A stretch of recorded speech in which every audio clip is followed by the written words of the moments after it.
প্রতি বছর চিকিৎসার জন্য বিদেশে চলে যাচ্ছে অন্তত $500 কোটি, যা চাপ বাড়াচ্ছে আর্থিক ব্যবস্থাপনায়। এই তথ্য উঠে এসেছে ঢাকা চেম্বারের এক সেমিনারে। বক্তারা বলেন, অদক্ষতা, দুর্নীতি, কম বরাদ্দ আর মানসম্মত সেবা নিশ্চিত না হওয়ায় আস্থা নেই দেশীয় চিকিৎসার ব্যবস্থায়। তাই সুশাসন প্রতিষ্ঠার উপর জোর দেন বক্তারা। মইনুল হাসানের রিপোর্ট। স্বাধীনতার 54 বছরেও খুব একটা বদল আসেনি স্বাস্থ্যসেবায়, বরং অদক্ষতা, দুর্নীতি আর দক্ষ জনবলের অভাবে সঠিকভাবে ব্যয় হয় না বরাদ্দের টাকা। এছাড়া সেবার মান নিয়েও আছে প্রশ্ন। তাই উন্নত চিকিৎসার জন্য অনেকেই নির্ভর করেন বিদেশের উপর। এজন্য প্রতি বছর দেশ থেকে চলে যাচ্ছে অন্তত $500 কোটি, যা তুলে ধরা হয় ঢাকা চেম্বারের এই সেমিনারে।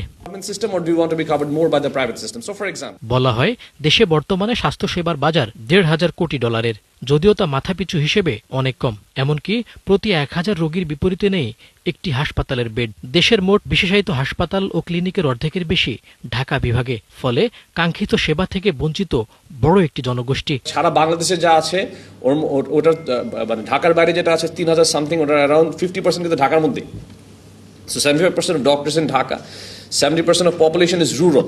So you can clearly see the difference. আর মাথাপিছু স্বাস্থ্যসেবায় বরাদ্দ মাত্র $1070, যা দক্ষিণ এশিয়ার দেশগুলোর মধ্যে সর্বনিম্ন। এমন দুর্দশা থেকে মুক্তি পেতে দীর্ঘমেয়াদী ও সমন্বিত পদক্ষেপের পরামর্শ দেন আলোচকরা। আপনাকে একটা হেলথ ফাইন্যান্সিং স্ট্র্যাটেজি থাকতে হবে। আপনার একটা হেলথ ডেলিভারি সিস্টেম বা ইউনিভার্সাল হেলথ কভারেজ যেটাই বলেন না, যেই নামে আমার রোগীদেরকে বা দেশের জনগণকে স্বাস্থ্য সেবা দেওয়ার একটি সমন্বিত নীতি থাকতে হবে। Health is a good, health is a product, health is a industry, and there is a scope of investment. বক্তারা বলেন, এই মুহূর্তে সার্বজনীন স্বাস্থ্যসেবায় যাওয়ার মতো সক্ষমতা নেই বাংলাদেশের।